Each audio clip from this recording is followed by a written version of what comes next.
Parlons de l'environnement avec la validation du rapport provisoire de l'étude sur l'impact environnemental et social du projet d'aménagement de la centrale hydroélectrique de Kibombo par le panel d'experts environnementaux. Une boussole pour l'Agence congolaise de l'environnement qui se focalise sur ce volet écologique pour la RDC Pays Solutions.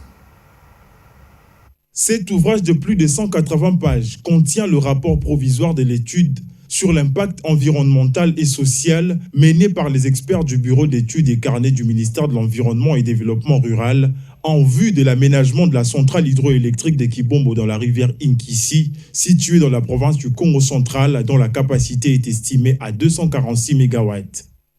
Les conclusions de cette étude ont été présentées ce mercredi par les consultants et directeurs généraux du Bureau d'études et carnets du ministère de l'Environnement et Développement rural devant un panel d'experts de plusieurs secteurs au cours d'un atelier de validation organisé à Kinshasa. Après une analyse minutieuse et approfondie des experts, cet ouvrage a été validé moyennant quelques amendements et recommandations formulées par ces derniers. Un projet dont l'appropriation des populations riveraines s'impose. On attend de cette étude-là quoi? L'implication de la population. C'est un projet d'investissement qui va aider, qui va essayer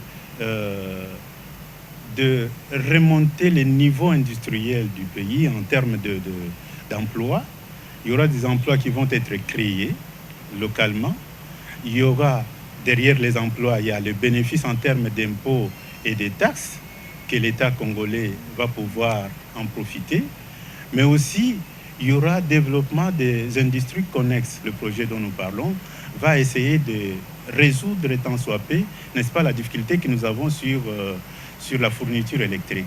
Pour les directeurs de l'Agence congolaise de l'environnement, l'aménagement de cette centrale hydroélectrique aura un impact considérable sur le plan socio-économique des populations de cette partie de la RDC. En termes d'importance, c'est vraiment un grand projet qui pourrait générer tant bien de ressources en termes d'énergie et aussi de ressources en termes de travail et aussi l'amélioration des conditions de vie.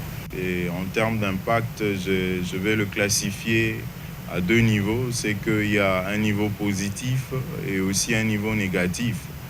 Il est bon de pouvoir considérer que quand bien même qu'il y aurait des impacts négatifs, mais il est aussi prévu ce qu'on appelle une série de mesures de sauvegarde qui s'érangent de l'évitement jusqu'aux solutions de contournement que sont soit la compensation.